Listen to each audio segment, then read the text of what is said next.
अम्मा मूंखे घर में विहारे विहारे मुंहिंजो अछावार त करे छॾिया अथव। इन खां सुठो आहे बाबा खे चई मुंहिंजो हक़ बख़्शराए छॾियो। हिन उमिरि खां पोइ कहिड़ी शादी थींदी? मुंहिंजे हथ में हुजे त मां तुंहिंजी सुभाणे ई शादी कराए छॾियां। बाबा तोखां ऐं मूंखां ज़ोर नाहे। जेकॾहिं तूं मामा खे चवंदीअ न त उहो बि असांजो ई साथ ॾींदो। जेकॾहिं अदा सां थी ॻाल्हि कयां त उहो थो चवे त सुणी जो निकाह शेरल सां करायां। अम्मा मां शादी सिकूअ सां कंदमि, न शेरल सां न ई कंहिं ॿिए सां।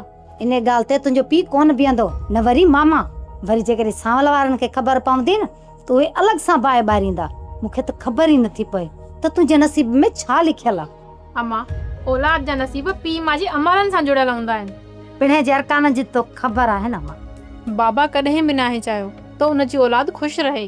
हा मां, इहो मोह सदाईं पंहिंजे लाइ जीअंदो आहे। उनखे पाण खां सवाइ ॿिए कंहिंजो बि ख़्यालु नाहे रहियो। राति बाबा अचे त उन सां साफ़ साफ़ ॻाल्हाए छॾ, पोइ बाबा मने थो या न। तूं बसि मुंहिंजो साथ ॾिजांइ, पोइ मां ॼाणां मुंहिंजा नसीब।